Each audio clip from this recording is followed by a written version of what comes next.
बच्चों, स्वागत है आपका स्कूल बड़ी लर्न में। मैं हूं संजय और आज हम पढ़ेंगे कक्षा 7वीं की पाठ्य पुस्तक ध्रुवा भाग 2 का पाठ नंबर 7, जिसका शीर्षक है पुस्तकें जो अमर हैं।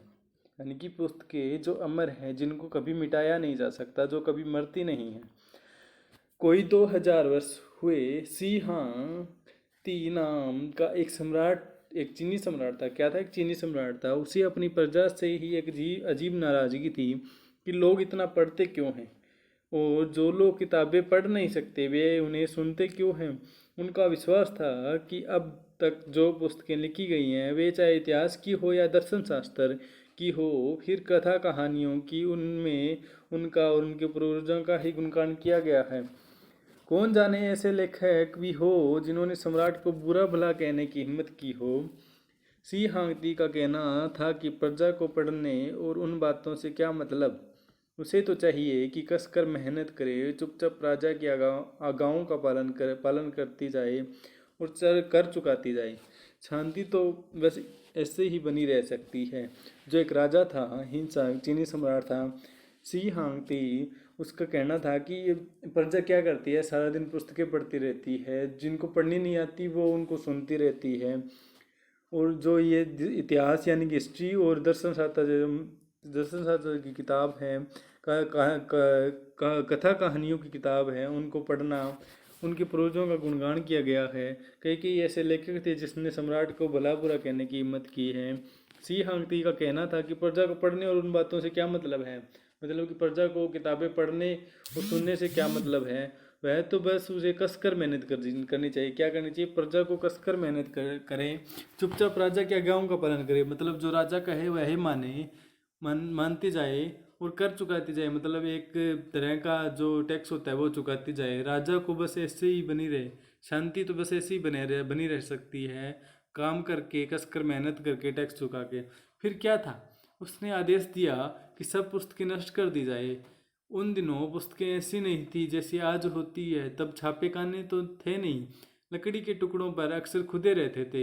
ये ही पुस्तकें थी, उन्हें छिपाकर रखना तो आसान नहीं था। सम्राट के आदमियों ने राज्य का चप्पा चप्पा छान मारा।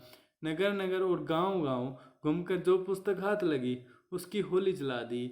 यह बात तब की है जब चीन की बड़ी दीवार का निर्माण हो रहा था। ढेर सारी पुस्तकें जो कि बड़े बड़े लट्ठों के रूप में थी, पुस्तकों की जगह दीवार में चिन दी गई। अगर किसी विद्वान ने अपनी पुस्तकें देने से इनकार किया तो उसे किताबों सहित बड़ी दीवार में दफना दिया गया। ऐसा था पढ़ने वालों पर राजा का क्रोध। क्या था?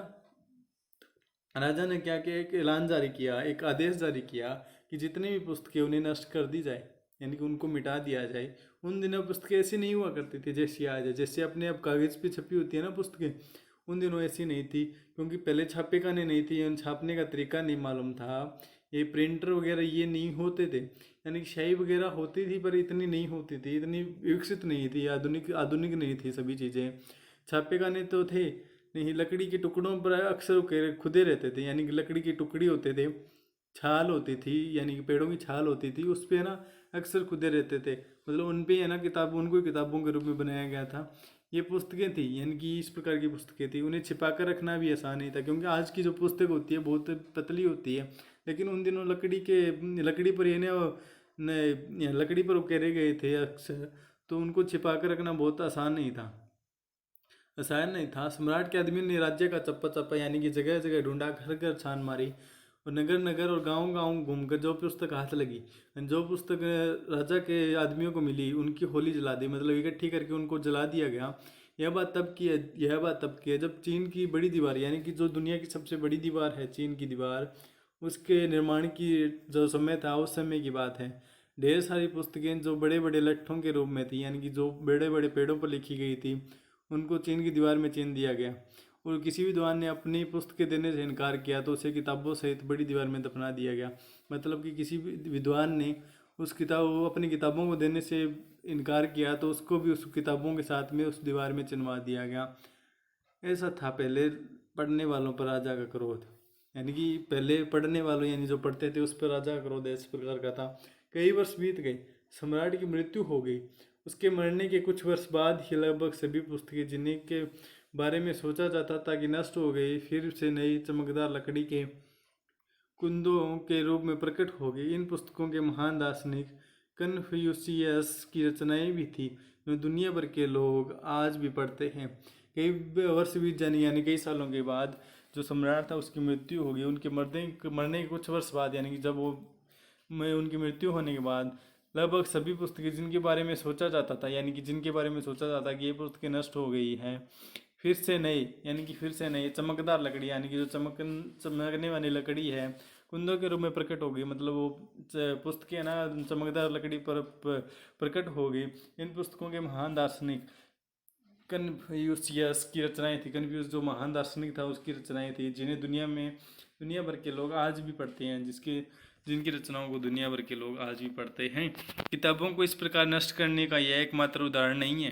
किताबों को इस प्रकार से नष्ट करने का यह एकमात्र उदाहरण नहीं है, क्योंकि 6वीं शताब्दी में नालंदा विश्वविद्यालय जो भारत में था उन्नति के शिखर पर था। उन दिनों प्रसिद्ध विद्वान एवं चीनी यात्री हेंसुआंग तथा अध्ययन करता था। एक रात सपने में उसने देखा कि विश्वविद्यालय का सुंदर भवन कहीं गायब हो गया है और वहाँ शिक्षकों और विद्यार्थियों के साथ स्थान पर भैंसें बंधी हुई है। यह सपना लगभग सच ही हो गया जब आक्रमणकारियों ने विश्वविद्यालय के विशाल पुस्तकालय को 3 विभागों में जलाकर राख कर दिया। नष्ट करने का यह एकमात्र उदाहरण नहीं है, क्योंकि जैसे ये सम्राट ने नष्ट किया, किताबों को जलवा दिया, उसी प्रकार भारत में भी नालंदा विश्वविद्यालय उन्नति के शिखर पर था। उन दिनों प्रसिद्ध विद्वान यानी कि देश विदेशों से है ना यहाँ पर नालंदा विश्वविद्यालय में पढ़ने के लिए यात्री आते थे और पढ़कर जाते थे। विश्वविद्यालय का सुंदर यानी कि एक बार ना हेंसुआंग ने को सपना आया कि विश्वविद्यालय का सुंदर भवन था विश्वविद्यालय कहीं गायब हो गया। वहाँ शिक्षकों और विद्यार्थियों के स्थान पर जो टीचर है और जो स्टूडेंट्स है उनके स्थान पर आना भैंसें बंधी हुई हैं। यह सपना लगभग सच हो गया जब आक्रमणकारियों ने विश्वविद्यालय के विशाल पुस्तकालय को 3 विभागों में विभाजित करके जलाकर राख कर दिया। यह समय था जब प्राचीन नगर सिकंदरिया में एक बहुत बड़ा पुस्तकालय था। यानी कि उस समय जब सिकंदरिया में बहुत बड़ा पुस्तकालय था, इसमें अनेक देशों से जमा पांडुलिपियाँ क्या होती है, जो यानी कि पत्तों पर लिखी जाती है। पांडुलिपियाँ अलग प्रकार की होती हैं। अनेक देशों से सैकड़ों लोग यानी कि अलग अलग देशों से अलग अलग लोग जिनमें भारतीय भी थे अध्ययन करने वहाँ जाते थे। कहाँ जाते थे? नालंदा विश्वविद्यालय। यह अनमोल पुस्तकालय 7वीं शताब्दी में जानबूझकर जला दिया गया। इसे नष्ट करने वाला आक्रमणकारी की दलील यह थी कि अगर इन अनगिनत ग्रंथों में वह ने लिखा जो उसके धर्म की पवित्र पुस्तक में लिखा है, तो उन्हें पढ़ने की कोई ज़रूरत नहीं है। और अगर ये पुस्तक वही कहती है जो उसके पवित्र ग्रंथ ने पहले ही कह रखा है, तो उन पुस्तकों को रखने का कोई लाभ नहीं है। यह तब जला दी, यह जो नालंदा विश्वविद्यालय का पुस्तकालय था इसलिए जला दिया कि एक पवित्र ग्रंथ है ना, उसमें वही बातें सेम लिखी हुई हैं, तो इसका क्या फ़ायदा। जो एक पवित्र ग्रंथ में लिखा है, उसके पवित्र ग्रंथ ने पहले ही कह रखा है कि उन पुस्तकों को रखने की कोई लाभ नहीं है। इस प्रकार कई बार विद्या और ज्ञान के शत्रुओं ने पुस्तकों को नष्ट किया है, किंतु वही किताबें जिनके बारे में सोचा जाता था कि वे हमेशा के लिए बर्बाद कर दी गई है, फिर से अपने पुराने या नए रूप में प्रकट होती रही हैं। ठीक भी है। पुस्तकें मनुष्य की चतुराई, अनुभव, ज्ञान, भावना, कल्पना और दूरदर्शिता इन सब से मिलकर बनती है। यही कारण है कि पुस्तकें नष्ट कर देने से मनुष्य के में ये गुण समाप्त नहीं हो जाते। 2वीं शताब्दी में दिनेश पादरी बेन जोसेफ अकीबा और उसकी पांडित्यपूर्ण पुस्तक के साथ जला दिया गया। उसके अंतिम शब्द याद रखने योग्य हैं। कागज ही जलता है, शब्द तो उड़ जाते हैं। उनके कहने का मतलब है कि कागज जल जाता है, जो उसमें लिखी गई ज्ञान की बातें हैं वो कभी नहीं जलती।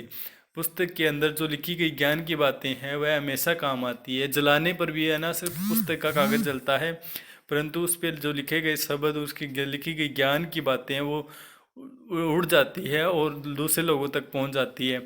ऐसे भी लोग हैं जिन्हें पुस्तकें प्राणों से भी प्यारी होती है। अपनी मनपसंद पुस्तकों के लिए वे बड़े से बड़ा खतरा झेल सकते हैं। ऐसे भी लोग हैं जो अपनी प्रिय पुस्तक के खो जाने पर परेशान नहीं होते, लेकिन समूची पुस्तक उसे जुबानी याद रहती है।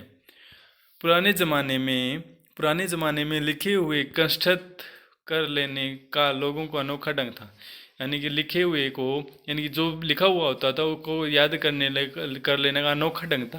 यूनानी महाकवि होमर, जिसे काल ईसा से 900 वर्ष पूर्व है, ये महान काव्य इलियड या तथा ओडिसी पेशेवर गाने वालों की पीढ़ी दर पीढ़ी को कंठस्थ थे। यानी जो लिखा हुआ था उनको कंठस्थ थे, यानी कि याद थे। इन दोनों महाकाव्यों में कुल मिलाकर 28,000 पंक्तियां हैं, मतलब 28,000 लाइनें थी। कुछ चारण तो इसके दोगुना याद कर सकते थे, उनकी जो कुछ तो लोग तो इसके दोगुना याद कर सकते थे। भारत में सदा से कई भाषाएं बोली जाती हैं और भाषाएं बोली जाती रही हैं, किंतु पुराने ज़माने में संस्कृत का प्रयोग सारे भारत में होता था। यानी पुराना ज़माने यानी पुराने समय में भारत में न सिर्फ संस्कृत का प्रयोग होता था। भारत के कोने कोने से कवियों और विद्वानों ने संस्कृत के जरिए ही भारतीय साहित्य का भंडार भरा। यानी भारत में जो साहित्य था उसका भंडार, यानी कि लिख लिख कर कविताएं उनका भंडार भरा, मतलब लिख लिख के किताबें संस्कृत में ही ना उसको पहुंचाया इधर उधर। प्राचीन भारत का दर्शन तथा विज्ञान दूर दूर तक देशों तक फैला।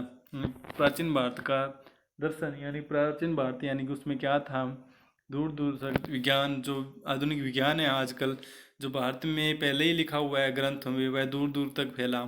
हिमालय पर्वत और गहरे गहरे सागरों को पार करके भारत की कहानियों का भंडार, कथा, श्वेत सागर, प्रश्नतंत्र और जातक दूर दूर देशों तक पहुंचा। यानी कि हिमालय पर्वत और गहरे सागरों को पार करके भारत की कहानियों का भंडार, जिसमें कहानियाँ लिखी गई, कथा, श्वेत सागर, प्रश्नतंत्र, जो बच्चों की कहानियाँ हैं, जातक दूर दूर देशों तक पहुंचा। यह भी सब जानते हैं कि बाइबल के अनेक दृष्टांतों, यूनानीवासी ईसप के किस्मों, जर्मनी के ग्रिम बंधुओं तथा डेनमार्क के हेंस एंडरसन की कथाओं के मूल भारत से ही हैं। साहित्य की दृष्टि से भारत का अतीत महान है। यानी कि साहित्य यानी कि लेखकों की दृष्टि से भारत का अतीत महान है, यानी कि उस पर इसमें कोई शक नहीं है। मनोज दास, अनुवाद बालकर राम नागर। धन्यवाद।